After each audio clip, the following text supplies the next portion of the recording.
Good morning friends, তোমরা সবাই কেমন আছো? আশা করি যে যেখানে আছো সবাই খুব খুব ভালো আছো। আমরাও খুব ভালো আছি। আজকের আবার চলে এসেছি নতুন একটা ভিডিও নিয়ে। তো সকাল সকাল দেখো আমি কাজবাজ শুরু করে দিয়েছি। আর আজকে একটু সকালেই উঠেছি, কারণ আজকে একটু কাজ আছে বাড়িতে, তো সেই জন্য একটু সকাল সকাল উঠেছি। উঠে আগে রান্নাবান্না সেরে নিয়েছি। রান্নাবান্না করে তারপরে ঘর ঝাড়টার দিয়ে এখন এসেছি কাপড় জামা ভাঁজ করতে। তো এগুলো কালকের কাঁচা কাপড় জামা, তো সেগুলোই ভাঁজ করছি। এগুলো ভাঁজ টাজ করে তারপরে তোমাদেরকে দেখাচ্ছি যে। তো বন্ধুরা দেখো কি গরম পড়েছে বলো তো।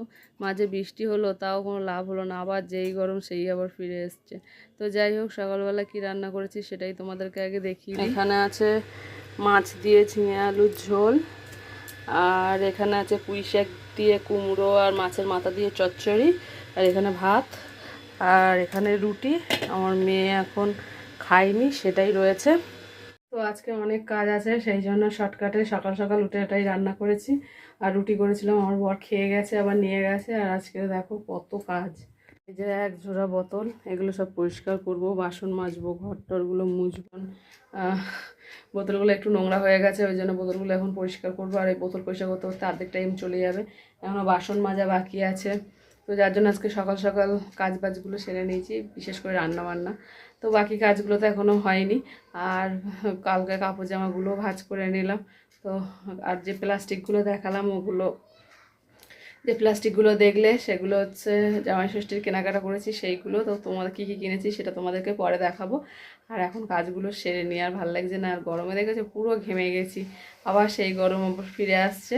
তো যাই হোক, কাজগুলো তো করতে হবে। আর বোতল পরিষ্কার করতে যত টাইম যতটা নষ্ট হওয়ার এই বোতল পরিষ্কার করতে গিয়েই হবে। আর এই বোতল পরিষ্কার করার জন্য আমার বর এটা এনে দিয়েছে, এটা দিয়ে এখন বোতলগুলো পরিষ্কার হবে। আর তো তোমরা এর আগের ভিডিওতে দেখেছো পুকুর পাড়ে গেছিলাম বাসন মাজতে। তো সবসময় পুকুর পাড়ে যাই না, সেদিনকে বৃষ্টি হয়েছিল বলে গেছিলাম। আর অনেকটা জল ছিল, এখন আবার জল কমে গেছে, ওই জন্য পুকুর পাড়ে যাই না। তো আমি বাথরুমের মধ্যেই এখানেই বাসন মাজি। আর জানো তো, বোতলে যদি নোংরা পড়ে না, জল খেতে কেমন ঘেন্না লাগে। তো যার কারণে আমি বোতলগুলো ধুয়ে নিচ্ছি। আর আমার এই বোতলগুলো অল্প অল্প নোংরা হয়েছে। তো আমার জল ভরে যে খাবো, তো আমার যেন কীরকম লাগছে। তো যার কারণে আমি বোতলগুলো সব বার করেছি আজকে। যত জল ছিল সব একটা জায়গায় ঢেলে নিয়েছি, নিয়ে বোতলগুলো সব খালি করে আর আমি আগে ধোবো, তারপরে এর মধ্যে জল ভরবো। তাই জন্য সব বোতলগুলো নিয়ে বসে পড়েছি। তো আমার বরের এনে দিয়েছিলো বোতল পরিষ্কার করার জন্য। আমি প্রথমে ভেবেছিলাম লাগবে না, তো তারপর ভাবলাম বোতলটাই পরিষ্কার করে নিই। অন্য সময় লাঠির মাথায় কাপড় জড়িয়ে তারপর বোতলের মধ্যে দিয়ে পরিষ্কার করি। আজকের বেশ সুবিধাই হচ্ছে বোতল পরিষ্কার করতে, আর একটু তাড়াতাড়িও হয়ে যাচ্ছে।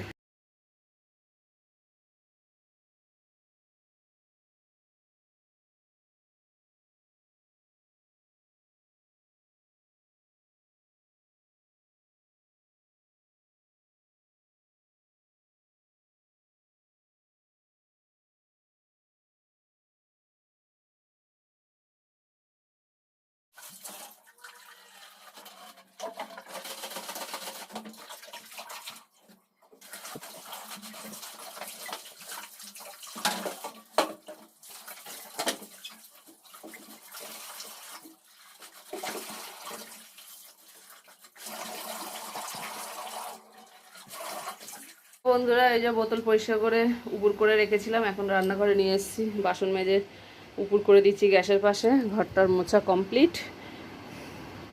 তো এই যে আমার মেয়ে এখন খাওয়া দাওয়া বাদ দিয়ে এখন ড্রয়িং নিয়ে পড়েছে, কারণ সামনে ওর এক্সিবিশন আছে, ও সেটাই এখন ঠিক করছে। এটা এখন নিয়ে যাবে এক্সিবিশনে, তো এটাই নিয়ে যাবে।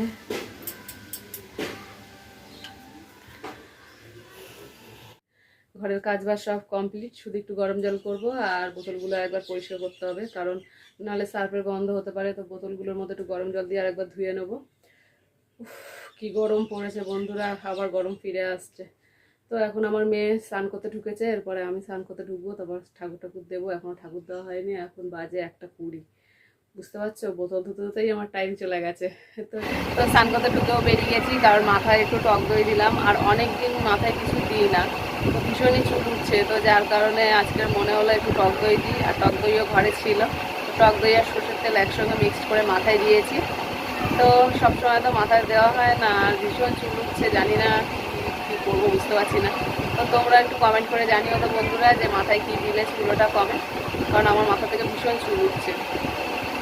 তো যার কারণে আজকে একটু টক দই দিয়েছি। আর এখন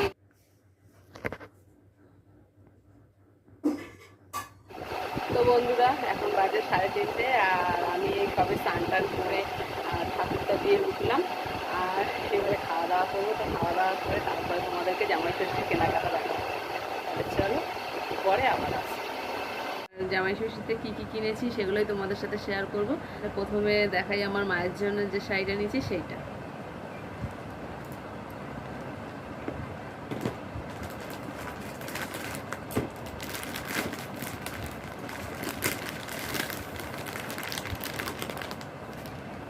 তো বন্ধুরা এই শাড়িটা আমার মায়ের জন্য নিয়েছি। এই যে এটা পুরো ভিতরে এই ডিজাইনটা রয়েছে, তো এটা কেমন হয়েছে। তো এই শাড়িটা আমার মায়ের জন্য নিয়েছি। আমার মায়ের জন্য শাড়ি, আর আমার বরের জন্য এই শার্টটা। এই যে এই শার্টটা আমার বরের জন্য নিয়েছি।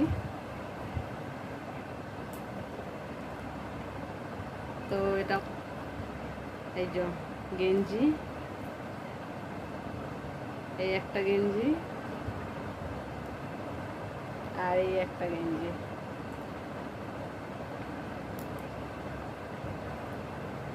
তো আমার বরের এই 3টে,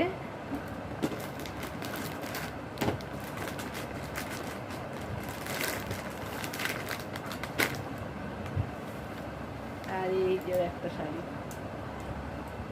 এরও ভিতরে পুরো এই ডিজাইনটা করা। এই শাড়িটা আর আমার মায়ের শাড়িটা দুটো একই ডিজাইন, শুধু কালারটাই আলাদা। তো শাড়ি দুটো কেমন হয়েছে আমাকে কমেন্টে অবশ্যই জানাবে। এই শাড়িটা কার বলো তো? এটা আমার শাড়ি। সায়াটা আর খুলে দেখাচ্ছি না, শুধু কালার দুটো দেখিয়ে দিচ্ছি।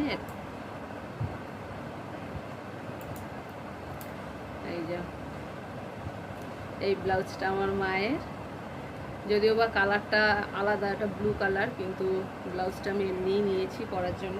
এটাই হচ্ছে আমাদের জামাই ষষ্ঠীর কেনাকাটা। আর আমার মেয়ের জন্য এখনও কিনিনি, তো আমার মেয়ের জন্য আজকে কিনতে যাব। তো সেটা আমি তোমাকে পরের ভিডিওতে তোমাদেরকে দেখাবো যে আমার মেয়ের জন্য কী কিনেছি। তো আজকের মতন আমার ভিডিও এই পর্যন্ত, আবার আসবো নতুন ভিডিও নিয়ে। ততক্ষণে ভালো থাকবে, সুস্থ থাকবে। আজকের মতন টাটা।